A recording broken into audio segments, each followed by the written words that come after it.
ఏపీలో ఓటర్లకు ఫోన్ చేస్తూ కలకలం సృష్టిస్తున్న ఒక సర్వే. ప్రభుత్వ పనితీరు, పార్టీల గెలుపోటములపై తెలుసుకుంటున్న ఎన్నికల సర్వే. ఇంతకీ ఈ సర్వే చేస్తున్నది ఎవరు?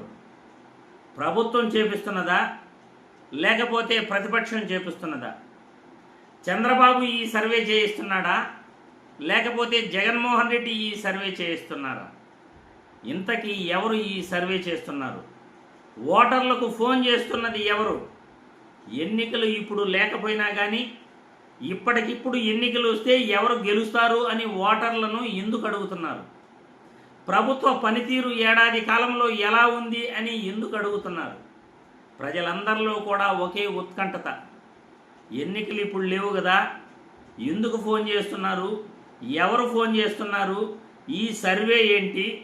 ఎన్నికలేమన్నా ఇప్పుడే వస్తాయా? జమిలీ ఎన్నికలు అంటున్నారు కదా, జమిలీ ఎన్నికలు ఏమన్నా తొందరగా వచ్చేస్తాయా?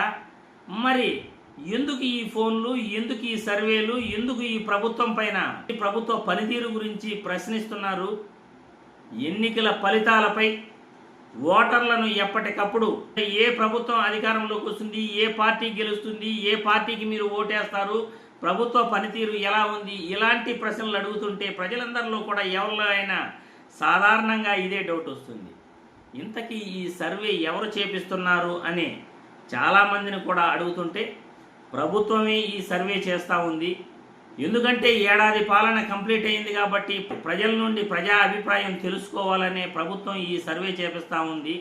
మన ప్రభుత్వానికి ఎందుకు ఓట్లేశారు, ఏం చూసి ఓట్లేశారు, మన పనితీరుపై ప్రజలు ఏమనుకుంటున్నారు అనే ప్రభుత్వం ఈ సర్వే చేయిస్తూ ఉంది అని మెజార్టీ ప్రజలైతే అనుకుంటున్నారు.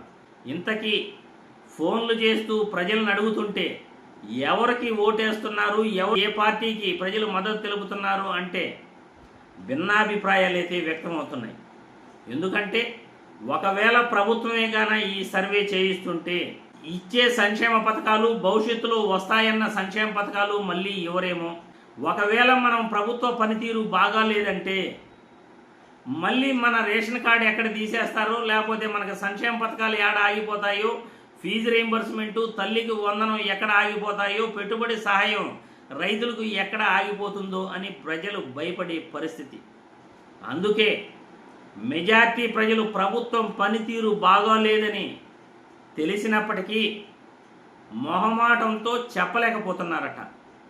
చాలామంది కూడా సగానికి సగం మంది ఈ ప్రశ్న అడుగుతుంటే ఏం చెప్పాలో తెలియక ఫోన్ కట్ చేసేస్తున్నారట.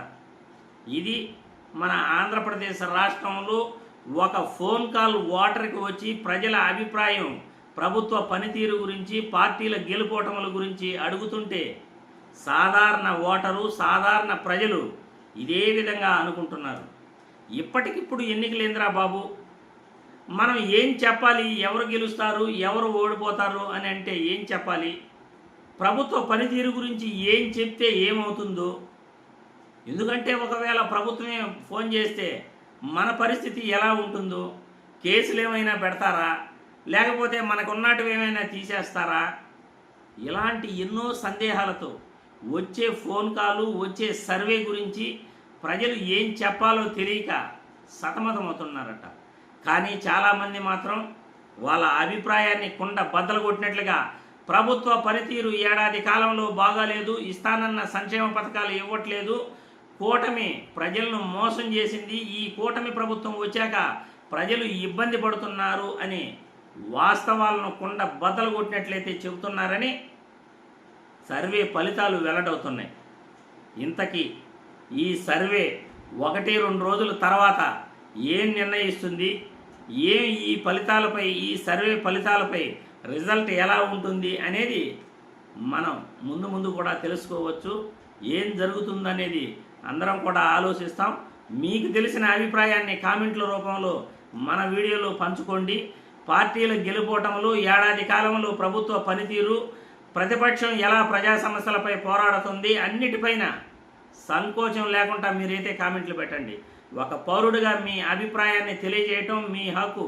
అది ఏ పార్టీ అయినా కావచ్చు, గెలుపోటములు ఏదైనా కావచ్చు, ఎన్నికలు రావచ్చు, రాకపోవచ్చు, కానీ ప్రభుత్వాలను ప్రశ్నించటం ప్రతి పౌరుడు హక్కు. రాజకీయ నాయకులను ప్రశ్నించటం, రాజకీయ నాయకుల యొక్క తప్పులను ఎప్పటికప్పుడు నిర్భయంగా ప్రశ్నిస్తూ నిర్భయంగా సమాజానికి తెలియజేయటం మన యొక్క బాధ్యత అని మీరు ప్రతి ఒక్కరూ తెలుసుకోవాలి.